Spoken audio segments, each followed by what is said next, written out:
Hello everyone.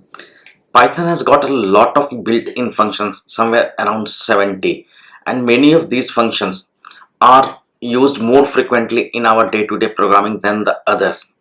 This is the Python documentation page. I will put the link into the description box. It has got all the functions that Python has to offer, inbuilt functions I mean to say. You will realize, like for example, print, which is used for outputting the value onto the console or debugging many a times as well. Input function, you can see it over here. It is used for accepting the user input. Again, on the other hand, there are functions which we do not use that frequently. For example, if I go over here, a iter, a next, again if you see here, memory view, etc. Out of all these functions, today I am going to discuss about the range function, which is more commonly not used as a standalone function, but it is used more oftenly in conjunction with a for loop.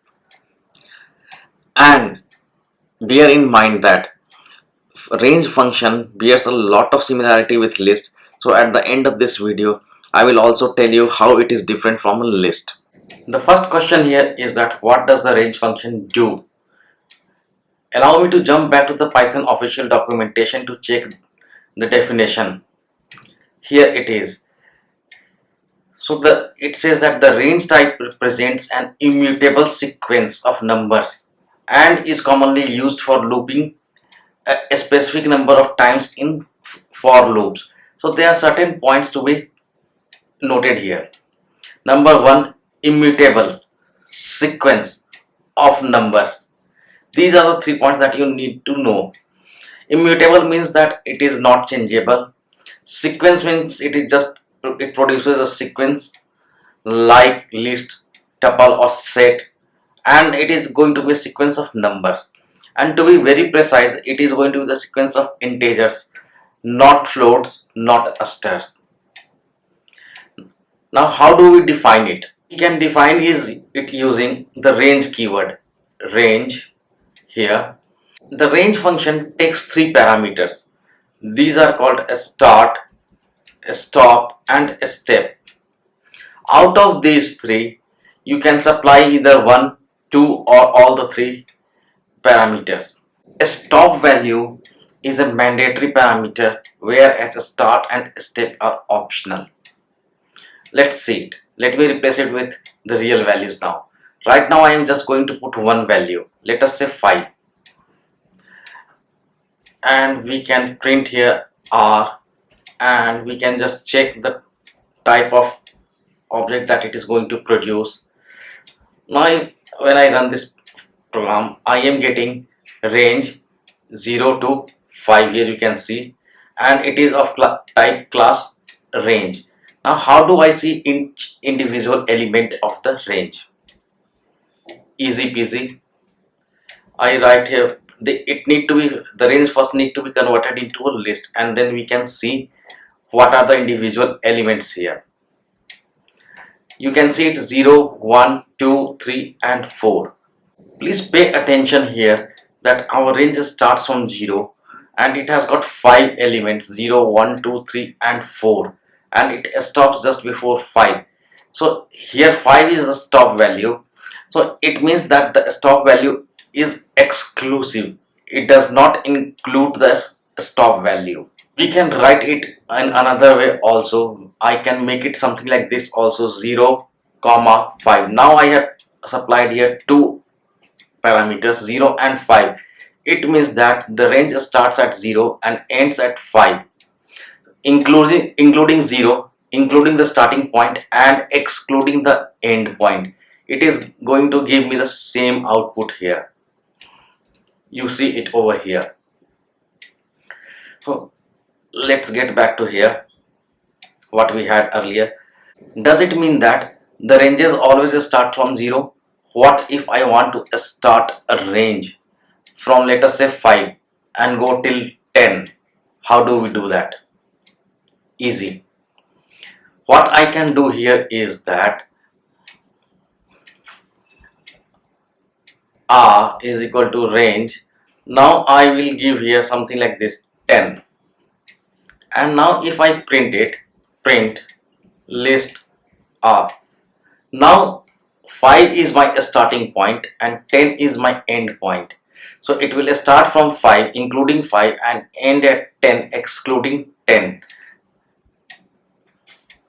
Here you see 5, 6, 7, 8 and 9. If you want to include 10 also, then you need to make it 11, and then it will be excluding 11, and then our list will be from 5 till 10. You can see it over here. The third point is about the step value. Let me make this range a bit longer, 5 till 15. Now if I run this program, you will see it that it is 5, 6, 7, 8, 9, 10, 11, 12, 13 and 14. It is a consecutive number. When I give the step value, let us say 2, then it means that it is going to have every second element starting from 5 till 15 excluding 15. 5, 7, 9, 11, 13, you see it here. If I make it 3, then it will be having every third element here. You see 5, 8, 11 and 14. So this is how it is. The point to be noted here is that a start point is lower, end point is higher, and the step value is 3. Now what happens if I change the step value to 30, which is higher than our end point? You see, I am getting just the first element. If I make it 16, for example, let's go for a smaller step value. Again, you will be having only the first element here. I am going to make it back to 2. Output is here. So output here is in ascending order. But what if we want to go into descending order? How do we do that? We can do it using the negative split. So if I define something called R1 is equal to range, now 10, 5 and -1, print list R, comment it out. It should have been R1, apologies.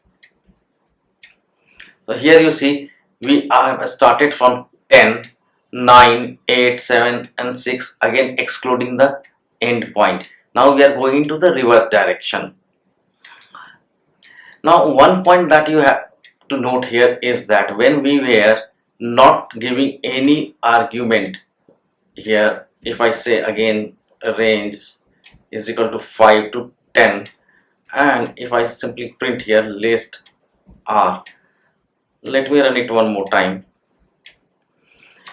One significant difference here is that when we are moving into the ascending order, it is automatically taking a step value as 1, which is by default.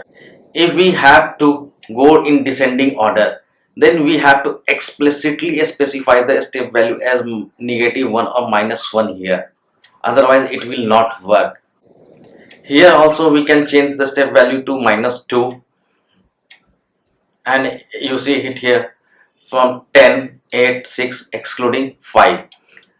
So again one difference here, when we are moving into the ascending direction, start value should be the lowest one, stop value should be higher than the start value, and the step value must be smaller than the stop value.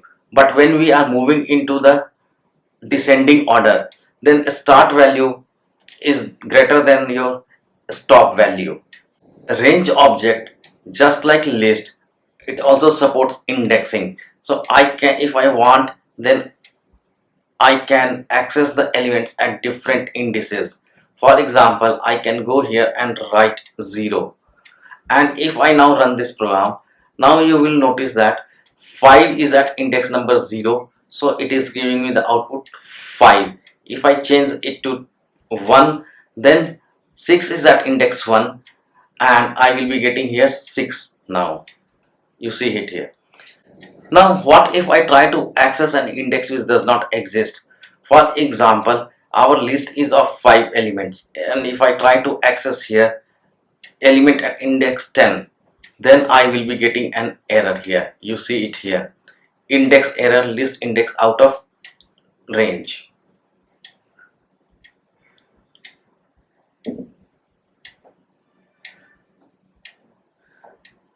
Also, we can, if I let me define here a list 1 2 3.14, then hello, something like this, world. And if I go here and print something like this, print this, so it is going to print me 1 here. You see, 1 is at index number 0, and if I want, then I can change the or reassign it to some other value. Let's say I'm going to make it 50. Now if I try to access element at 0, now you will see it here that it is changed to 50. Now our list is changed.